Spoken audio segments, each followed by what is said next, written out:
to Sistas and Law. My name is Judge Tee, and I'm here with my co-host, Rosalyn Charles. Welcome. Well, ladies and gentlemen, we know that you have all been aware of the Trumpster is running around like a kid in a candy store. He twisted enough arms to get the right, the left, and the middle of the Republican Party to shove in something. I don't know what it's going to be, but it's something that's supposed to somehow appeal and override the Health Care Act that we have presently in place under President Obama. Yeah, that's one of the things we're going to talk about. We're also going to make you aware that May is Mental Health Month, so we're going to be talking about some of the ramifications of the repeal and replace effort on behalf of the GOP and how it affects mental health, as well as funding for mental health. We're also going to be talking about the First Amendment. There's a lot of issues. Woo! Issues abound with respect to the First Amendment. That's amazing to me that this fool even wants to start attacking people with regards to the First Amendment. Yes. So, yes, it's been a rampage, if you will, on the First Amendment. It seems that the 45th takes issue, can call names, but when names are called to him or to any of his compadres, there becomes a problem. Well, you know what? He went after one of my favorite nighttime comedians, Steve Colbert. Now, I'm not going to go through the whole monologue. Please don't. But you guys, you got to go see it. It is funny, but you know what? That's what they do. They're comedians. You know, Stephen Colbert went through a list of insults. And, you know, maybe it was funny, maybe it wasn't funny, but basically what he did, he just went as high as he could and exaggerated as he could in terms of insults to the 45th as a result, if you will, of, or in defense, if you will, of Dickerson, who was summarily dismissed by the president last week after a session, if you will, of Face the Nation. So, but come on now. Dickerson is in the Oval Office. So he does a parody, and I know that some of you may or may not have seen it. He says, you know, he was quoting something that President Bush said. Basically that the office is oval for a reason. And the point that he was trying to make is that everything comes back as a circle to the president. This fool goes, oh yeah, it is round, you know, it doesn't have any corners. I don't know where, you know, I don't know. Is this what the 45th was The 45th could not come to his brain to realize that he wasn't talking literally about. I think it's very appropriate. This is Mental Health Month. Yes, I think that it's very appropriate. Mental Health Awareness Month, and I think that all of us need to. We need to know that we have a lunatic in the office of the presidency. So it is very, very, you know, it's almost a chuckle that we have a lunatic, a psychopath, a narcissistic, misogynistic, homophobic, racist in the White House. Yeah, I said it. Go look that up and see if I don't have that in the freedom of speech. He may, in fact, be those things. He's all of those things. At the very least. He has no respect for the media and the free expression. The freedom of the press is in the First Amendment. We got these constitutionalists.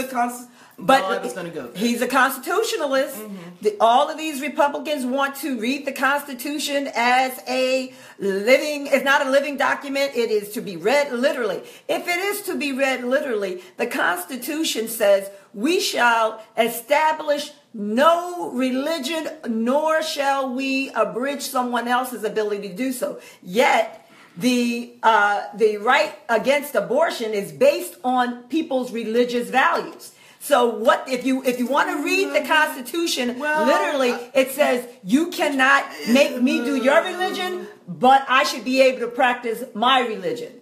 Well, I think you're conflating some issues because I don't think abortion is a religion. I think no, it's a point of view. Abortion is not a religion, but those who are against abortion are making their argument based on their religion. So their religion says... The First Amendment says that you shall take no religion over the other, and that the government should not put any particular religion or establish a religion then why versus the other. Is one of the arguments that the 45th is making just yesterday, he signed another backdoor executive orders that says that churches can no longer lose any federal funding if they discuss politics from the pulpit. Well, I don't think that's exactly what that executive order said, is that they will not lose their tax-exempt status yes, if indeed they decide to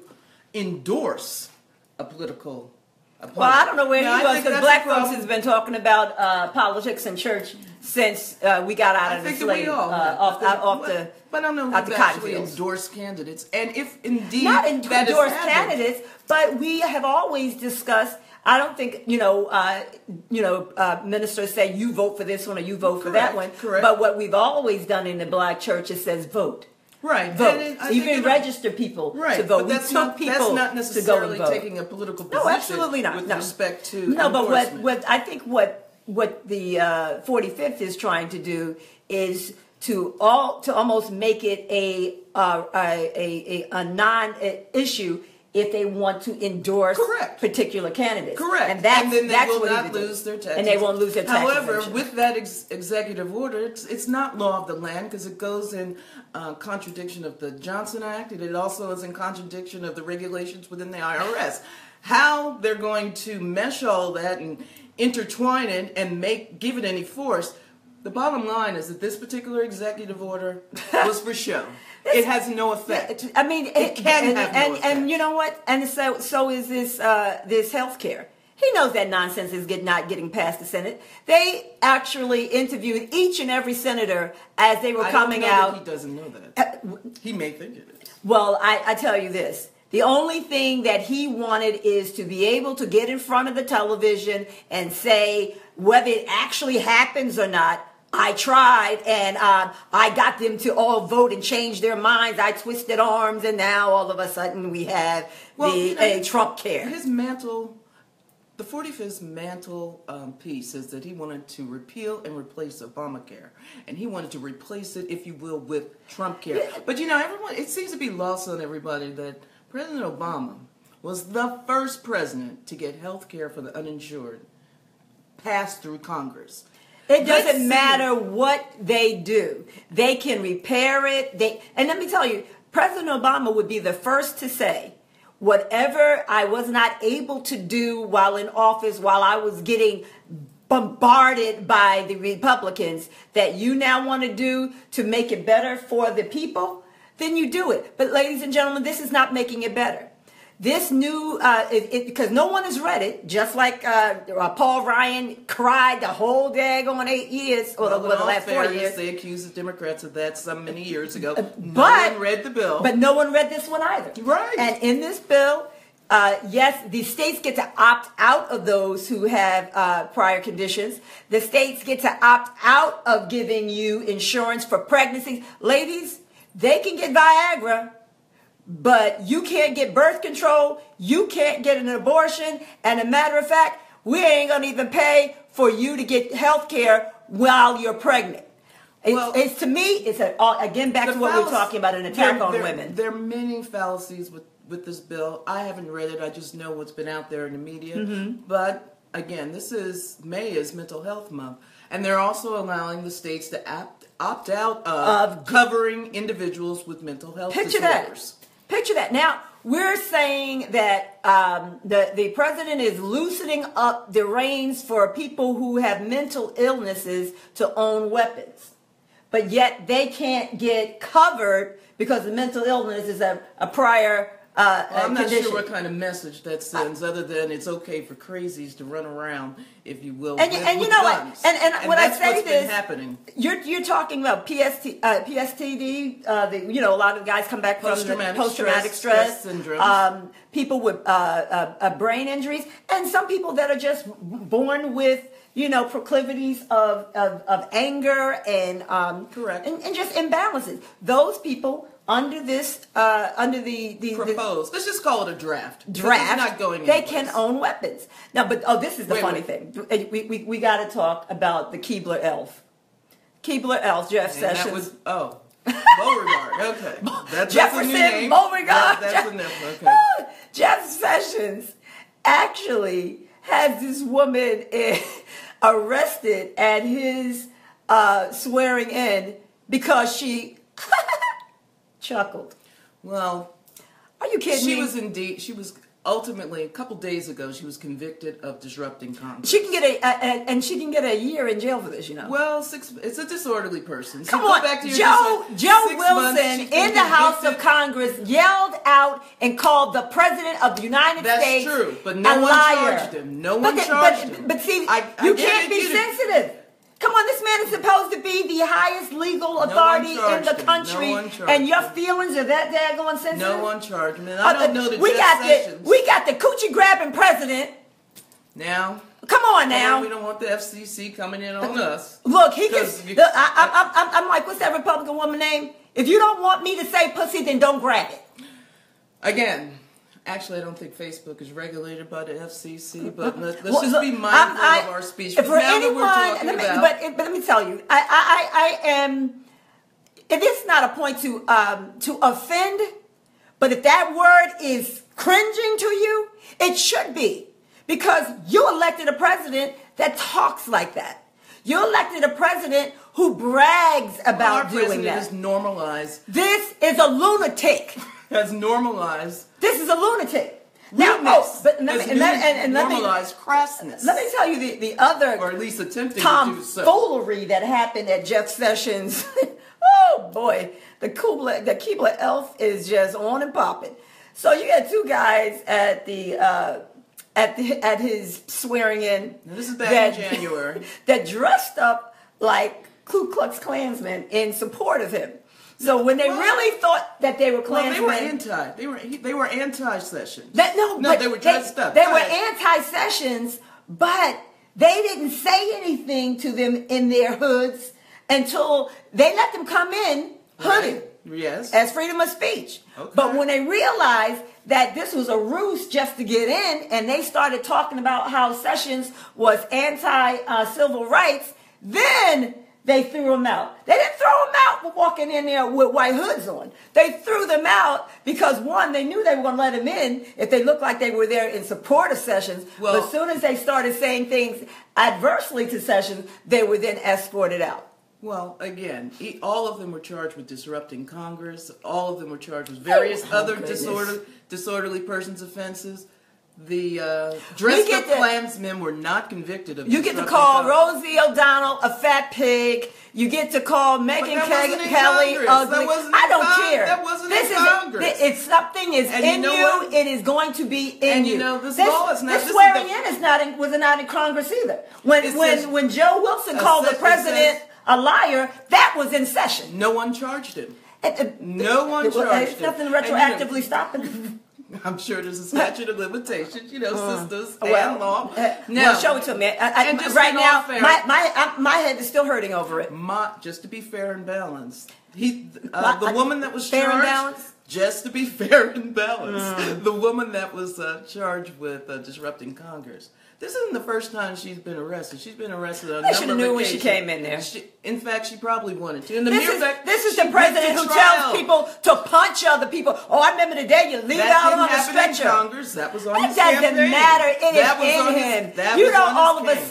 Well, then while his campaign. Okay, that's during his campaign. He's president, and so you're saying that comedians that come on every night can't talk about him when he spent entire years insulting the manhood of our President Obama, his education, his wife, his children. He talked about everything. Let's accept the fact that the 45th, has no civility. However, what's actually going on... The 45th is a narcissistic lunatic. What's actually going on is that the FCC is reviewing a complaint.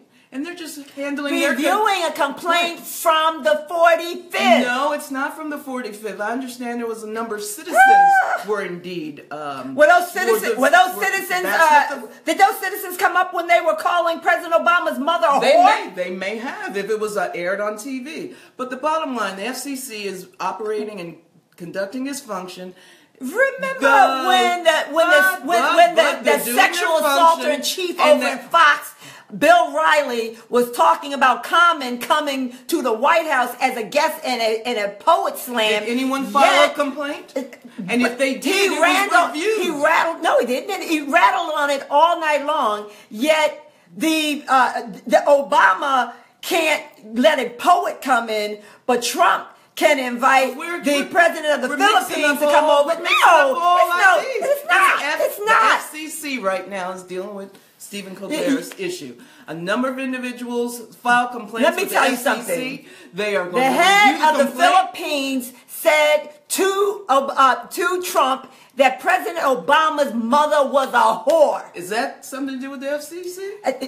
I'm talking about it. You cannot have like one thing and don't like the other thing. You can't be saying that Common can't come to the White House because he believed that Assata Shakur was innocent. It wasn't about whether he supported her, but that she was innocent. You also have Jeff Sessions saying that he's going to stop doing any investigations on officers charged with shootings where there is an allegation of charges due to civil rights issues. So that's not about the FCC. But we're still talking about these changes. The First Amendment? Is that the First Amendment? The First Amendment which are we just talking about a general sentiment where our rights or where various things are being infringed upon, or various issues have been brought up that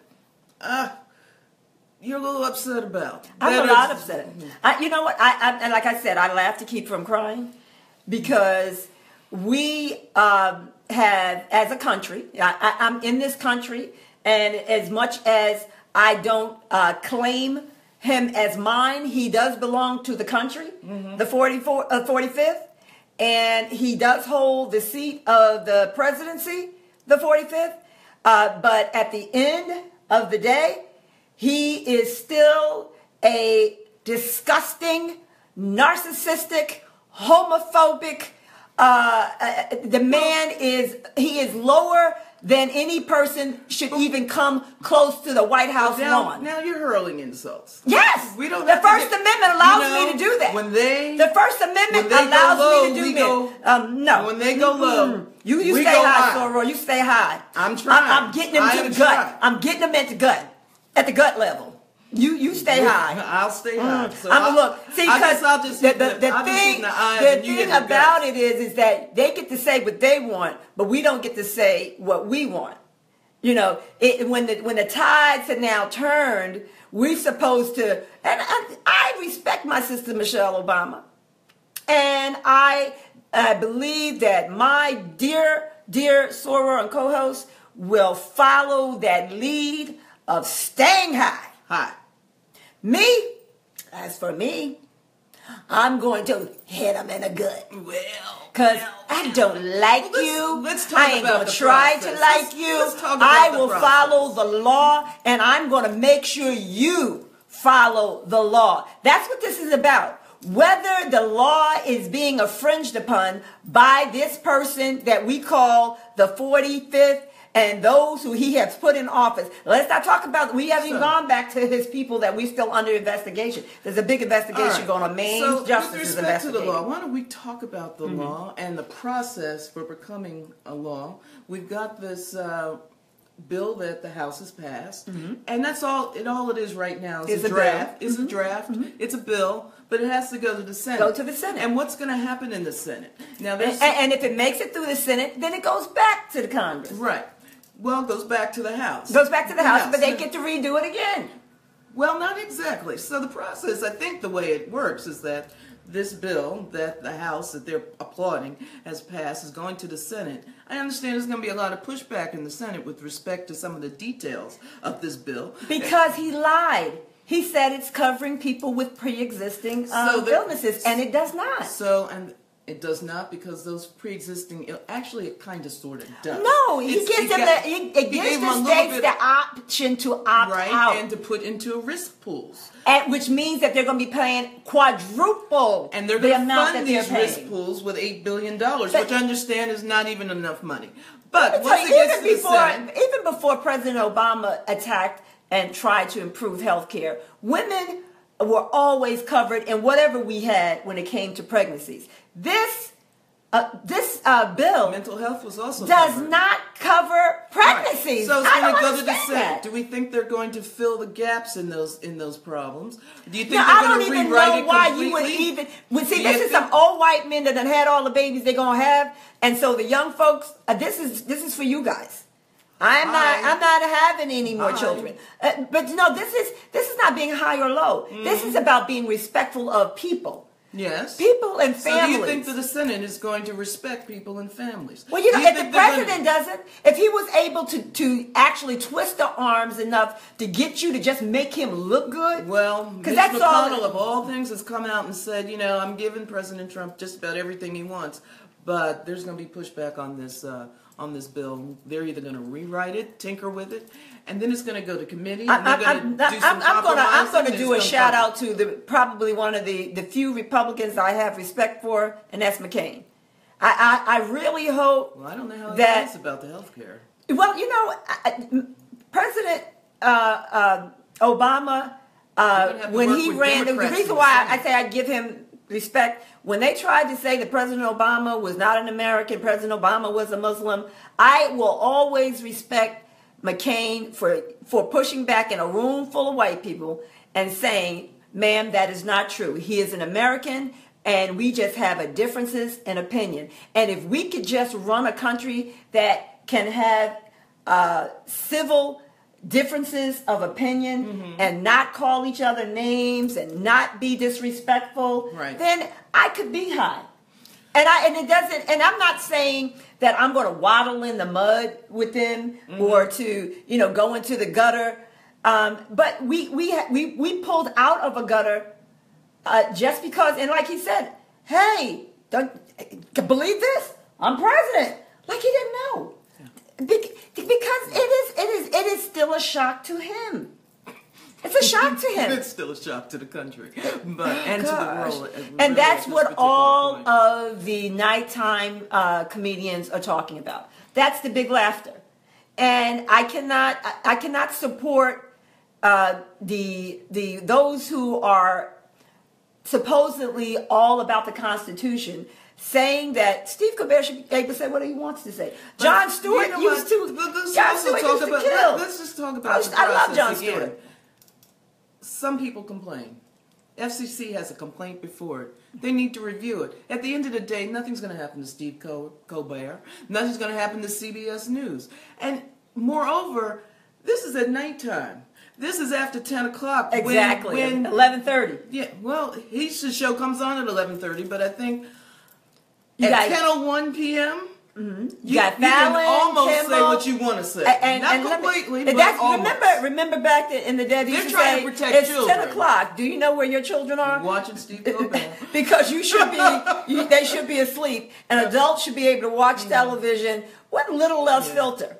But the thing is that what they're saying, I mean, if we go back, like I say, and go to the Foxmen, the Fox in the Hen House was all over there sexually assaulting women. Go back and look at some of the stuff that they said. Oh, you're talking about O'Reilly. O'Reilly. Well, he's gone now. I don't care. We got tape of that. And we also don't know that people didn't file complaints with the FCC against him. But this is the point that I'm making. Mm-hmm. The hypocrisy is over the top.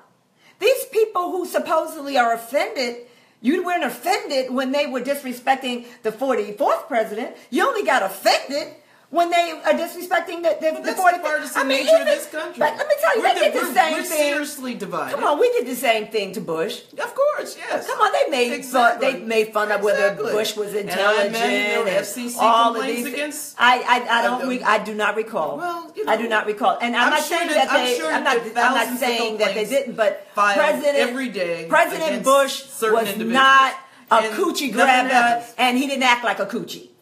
Okay, this one is acting like one. Now I'm going to say the word again. Okay, the P word. That's what he is. It's Sunday afternoon. Hallelujah. All right. Okay. I'm not.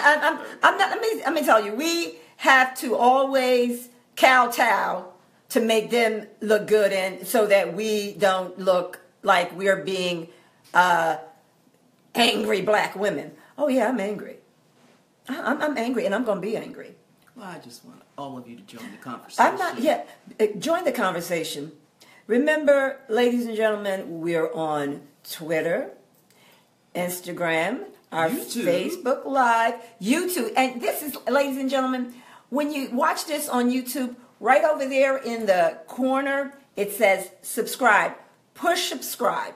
Don't just look at the video, push subscribe, and that helps us to move on and for other people to be able to see it. So make sure you join Sistas and Law on all of our social media outlets, but make sure you join us on our YouTube channel.